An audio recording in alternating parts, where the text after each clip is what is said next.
മാമ്പഴ സീസൺ ആരംഭിച്ചതോടെ പല വിലകളിലുള്ളതും വൈവിധ്യമാർന്നതുമായ മാമ്പഴങ്ങൾ വിപണിയിൽ വിൽപ്പനയ്ക്കെത്തി. റോഡരികിലെ തട്ടുകളിലും പഴക്കടകളിലും ചന്തകളിലുമൊക്കെ മാമ്പഴങ്ങൾ നിരന്നു കഴിഞ്ഞു. നാടൻ മാമ്പഴങ്ങളായ വരിക്ക, കോട്ടൂർക്കോണം, കർപ്പൂരമാങ്ങ, പഞ്ചാര വരിക്ക, നീലമാങ്ങ തുടങ്ങിയവ വിപണിയിൽ സുലഭമാണ്.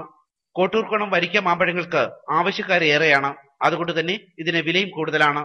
മാമ്പഴത്തിന് മധുരമാണെങ്കിലും വില കേട്ടാൽ കയ്ക്കും.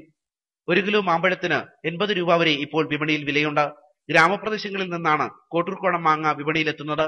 പഞ്ചവർണ്ണ മാങ്ങ സീസൺ അല്ലാത്തപ്പോഴും വിപണിയിൽ ലഭിക്കുന്ന മാങ്ങയാണ്. ഉപ്പ കർപ്പൂര മാങ്ങയും പ്രിയൂര്, കോട്ടൂർക്കോണം ഇതൊക്കെയാണ് ഇവിടെ കച്ചവടം നടക്കുന്നത്. ഇത് കണ്ണനല്ലൂര്, മുട്ടയ്ക്കാവ്, മീയണ്ണൂര്, വെൽസിക്കാല, പള്ളിമൻ, പിന്നെ നാൽക്കാവല, TV മുക്ക്, ഈ ഭാഗങ്ങൾ, പുലിയില, വട്ടവിള, ആ ഭാഗങ്ങളിൽ നിന്നാണ് ഈ മാങ്ങകൾ പറിച്ചുകൊണ്ട് വരുന്നത്.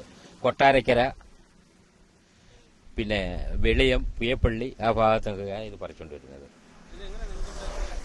ഞങ്ങൾ അവിടെ ഇത് പറിച്ചു കൊണ്ടുവന്നിട്ടിട്ട് അവിടെ കച്ചി ഇട്ടിട്ട് ആദ്യം ചാക്കിട്ടിട്ട് പിന്നെ കച്ചി ഇട്ടിട്ട് അതിന്റെ മേളിൽ ഈ മാങ്ങ പറക്കി അടുക്കിയിട്ട് അതിന്റെ മേളിൽ വീണ്ടും കച്ചി ഇട്ടിട്ട് പേപ്പർ നിരത്തി ഷട്ടർ പിടിച്ച് അടച്ചിട്ടിരിക്കും.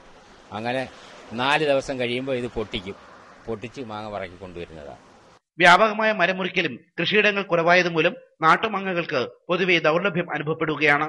അതുകൊണ്ട് തന്നെ കേരളത്തിലെ മാമ്പഴ വിപണിക്ക് അയൽ സംസ്ഥാനങ്ങളെ ആശ്രയിക്കേണ്ടി വരികയും ചെയ്യുന്നു. സപ്പോർട്ട, മൽഗോവ ഇനങ്ങളിൽപ്പെട്ട മാങ്ങകൾ ആന്ധ്രയിൽ നിന്നും, നീലം മാങ്ങ തമിഴ്നാട്ടിൽ നിന്നുമാണ് കേരളത്തിലെ വിപണികളിലെത്തുന്നത്. മാങ്ങയുടെ വരവ് കൂടുന്നതിനനുസരിച്ച് വില കുറയും, വിൽപ്പന കൂടുകയും ചെയ്യും.